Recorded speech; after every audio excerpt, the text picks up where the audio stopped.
அவ்வளோதான் சார். அதை ஆன் பண்ணிவிட்டு நீங்கள் இதில் ஆஃப் பண்ணிக்கலாம், அதை எனேபிள் பண்ணிக்கலாம் அந்த மாதிரி. Welcome to Chanakya IAS academy Villupuram. இதில் பார்த்தீங்கன்னா அலபடையிலேருந்து ஒரு கொஷின் கம்பல்சரி கேட்குறாங்க. அந்த கொஷின் எவ்வளோ ஷார்ட்கட்டில் நம்ம பண்ண முடியும் அப்படின்னு பார்த்துருவோம். ஆஸ் பர் 9th டெக்ஸ்ட் புக்கில் இந்த அலபடை பற்றி நான் உங்களுக்கு நடத்த போகிறேன். அலபடைனா என்ன அப்படின்றத நம்ம பார்த்துக்குவோம். அதுக்கு முன்னாடி இந்த அலபடை வந்தால் எவ்வளோ ஈஸியாக அடிக்கலாம், ஷார்ட்கட்ஸ் என்ன அப்படின்னு பார்த்தீங்கன்னா, நம்ம மேட்ச் த ஃபாலோயிங் மாதிரி நீங்கள் எழுதிக்கணும். நான் சொல்கிறேன். சே, சோ, இ இந்த பக்கம் left hand side, right hand side ஆ, இ, உ அப்படி எழுதிக்கணும். சார் ஏன் அப்படி எழுத சொல்கிறீங்க அப்படின்னா, இப்போ பார்த்தீங்கன்னா உங்களுக்கு ஆல முடிஞ்சுது அப்படின்னா, ஆல முடியிறது நம்ம ஜென்ரலாக பார்த்தோன்னா நமக்கு தெரியும்.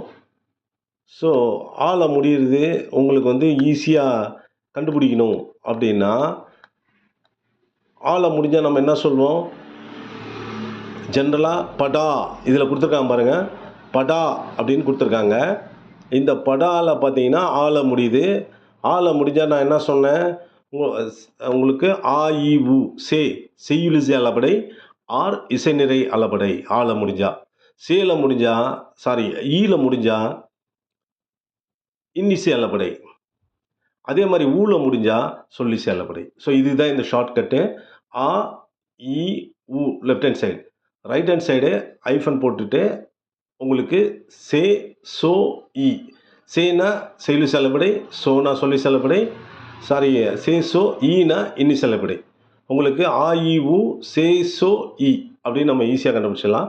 இந்த செய்யுளிசை அளபடைக்கு சம்டைம்ஸ் என்ன பண்ணுறாங்கன்னா இன்னொரு பேர் இருக்குது, இசை நிறை அளபடை. செய்யுளிசை அளபடை கொடுக்கல அப்படின்னா அது இசை நிறை அளபடை. செய்யுளிசை அளபடை கொடுக்கலைன்னா அது இசை நிறை அளபடை. அப்போ செய்யுளிசை அளபடையும் இசை நிறை அளபடையும் வேறு வேறு கிடையாது. ஸோ இதுதான் பார்த்தீங்கன்னா இந்த நம்ம டெக்ஸ்ட் புக்கில் அழகாக கொடுத்துருக்காங்க. இதில் ஃபஸ்ட்டு பாருங்கள், அளபடைனா என்ன? இப்போ பார்த்தீங்கன்னா உயிர்மை, ஆயுதம், உயிரலைப்படை, ஒற்றலைப்படை, குற்றியலுகரம், குற்றியலிகரம், ஐகார குறுக்கம், அவுகார குறுக்கம், மகர குறுக்கம், ஆயுத குறுக்கம் சார்பு எழுத்துக்கள் ஆகும். அவற்றில் உயிரலபடை, ஒற்றலடபடை ஆகிய 2 அலைபடைகள் இங்கே காண்போம். அலைபடைகள்னால் ஒன்றும் கிடையாது, நீண்டு ஒலித்தல். பேச்சு வழக்கில் சொற்களை நீட்டி ஒலித்து பேசுவோம் அப்படின்னு நமக்கு தெரியும். இப்போ பார்த்தீங்கன்னா இது உயிரலபடை பார்த்தீங்கன்னா நெட்டெழுத்துக்கள் தத்தம் அளவில் நீண்டு ஒலிக்கும் போது அதை குறித்து நெட்டெழுத்துக்கள் இனமான குற்றத்தில் அவற்றின் பின்னால் வரும். இவ்வாறு வருவது உயிரிழப்படை என அழைக்கப்படுகிறது. அடுத்தது செய்யுளிசை அளபடை அப்படின்றது என்னென்னா, செய்யுளிசை அளபடை அல்லது இசை அளபடை ரெண்டுமே ஒன்று தான். இதுதான் நான் உங்களுக்கு ஆல முடியும்னு சொன்னேன். ஆல முடிஞ்சால் செய்யுளிசை அளபடை ஆர் இசை அளபடை. அடுத்து பார்த்தீங்கன்னா இன்னிசை அளபடை. இன்னிசை அளபடை எப்படி இருக்குது பார்த்தீங்கன்னா ஊல முடியுது பாருங்கள், கெடுப்பதுவும் எடுப்பதுவும் எக்ஸாம்பிளில் கொடுத்துருக்காங்க. அடுத்தது சொல்லிசை அளபடையில் பார்த்தீங்கன்னா உரனிசை ஈ, வரனிசை ஈ அப்படின்னு ஈல முடியுது. ஸோ இது ரெண்டும் நான் உங்களுக்கு ஈஸியாக நான் சொன்ன ஷார்ட்கட் தான் ஆ, இ, உ சே, சோ, இ. இதை ஞாபகம் வச்சுட்டிங்கன்னா ஈஸியாக அந்த கொஸ்டின் அடிச்சிடலாம். அதுக்கு அடுத்தது பார்த்தீங்கன்னா ஒற்றலடபடை எல்லாருக்கும் நம்ம தெரியாத விஷயம். இதில் கேள்வி கேட்கறதுக்கான வாய்ப்பு ரொம்ப அதிகமாக இருக்குது. இது பார்த்தீங்கன்னா இன்னு, இத்து, இம்மு, இன்னு, இவ்வு, ஈ, இல்லு, இரு இந்த மாதிரி. சப்போஸ் எங்கிங் இறைவன் அப்படின்னு வருது, எங்கிறைவன் இதில் எக்ஸாம்பிள்ஸில் கொடுத்துருக்காங்க டெக்ஸ்ட் புக்கில்.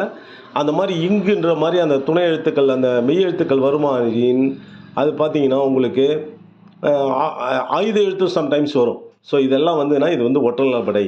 இது வரைக்கும் ஒற்றலபடை கேட்டதில்லை. சப்போஸ் கேட்டாங்கன்னா இந்த தடவை நீங்கள் இதை மிஸ் பண்ணாமல் அடிச்சிடலாம். தேங்க்யூ. இந்த மாதிரி பார்த்தீங்கன்னா தமிழில் எங்ககிட்ட பிரித்து எழுதுகள் மட்டுமே ஒரு 10 வருஷம் கொஸ்டின் பேப்பர்லேருந்து எடுத்து அதை பற்றி அனலைஸ் பண்ணியிருக்கோம்.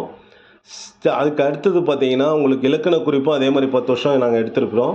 ஸோ இது எல்லாமே உங்களுக்கு அப்லோட் பண்ணுவோம். எங்களை ஃபாலோ பண்ணுங்கள். எங்களோட இந்த மாதிரி விஷயங்களை நீங்கள் கண்டிப்பாக ரெஸ்பெக்ட் பண்ணி ஃபார்வர்ட் பண்ணுங்கள். தேங்க்யூ. ஸோ நீங்கள் இந்த எக்ஸாமில் group 2 or group 4 or group 1ல் நீங்கள் செலக்ட் ஆகி 2027 வாழ்த்துக்கள். தேங்க்யூ.